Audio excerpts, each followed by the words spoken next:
What would you do if your enemy, the one who hunts your life, suddenly fell into your hands? In the shadows of a cave, David faced that choice, and what he did next will change how you see mercy, strength, and destiny forever. Stay with me, because the ending will touch your heart. In the vast, sun-scorched wilderness of En-Gedi, a desperate chase unfolds. King Saul, consumed by a jealous rage, hunts one man, David.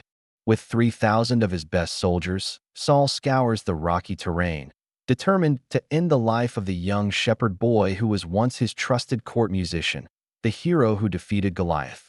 David and his small band of loyal men are fugitives, hiding in the shadows, their every breath a prayer for survival. The chase leads them deep into the wilderness, to the crags of the wild goats. Exhausted from the relentless pursuit, Saul seeks refuge in a cave to rest.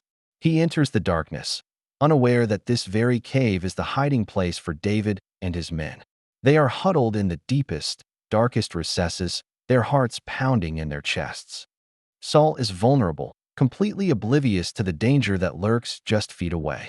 In the suffocating silence, David's men see their chance. Whispers cut through the tension. "This is the day the Lord spoke of," one says. "He has delivered your enemy into your hands. Do what you see fit." The air grows thick with anticipation. The king, the man who has made David's life a living nightmare, is right there. One swift move, and it would all be over. The throne would be David's, just as it was promised.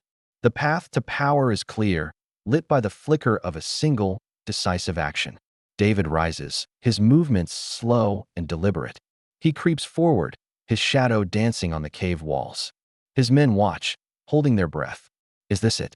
Is this the moment David claims his destiny? He reaches the unsuspecting king, his hand hovering over him. But instead of a weapon, David's fingers find the hem of Saul's royal robe. With a quiet slice, he cuts off a corner of the fabric and retreats back into the darkness. His men are stunned, confused.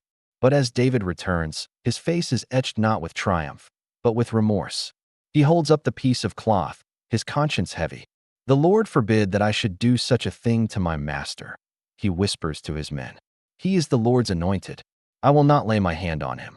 In that moment, David teaches his followers a profound lesson. Vengeance belongs to God. The throne will come, but not like this. Not through murder in the shadows. When Saul awakens and leaves the cave, David follows him out into the light. "My lord the king," he calls out. Saul turns, and David bows low to the ground, showing his respect. He holds up the piece of robe for the king to see.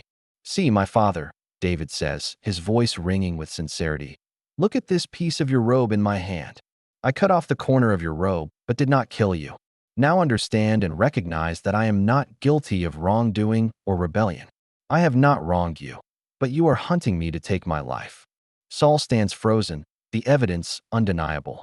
He looks at the torn robe, then at the earnest face of the man he has so fiercely persecuted. The hardness in his heart begins to crack. His shoulders slump, and he weeps. "Is that your voice, David, my son?" Saul asks, his voice trembling. "You are more righteous than I. You have treated me well, but I have treated you badly."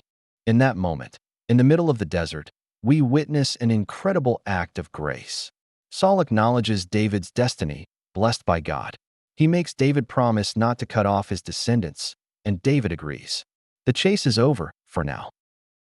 David and his men return to their stronghold, and Saul returns home, a changed man, if only for a little while. This story isn't just about a king and a fugitive. It's about the war within our own hearts. It's about the choice between taking what we think we deserve and waiting for what God has planned. David had the power to seize the kingdom, but he chose to honor God's authority. He teaches us that true strength is not found in taking matters into our own hands, but in our ability to hold back, to show mercy when we could show force. True strength is restraint. Trust God's timing over shortcuts. Thank you for watching.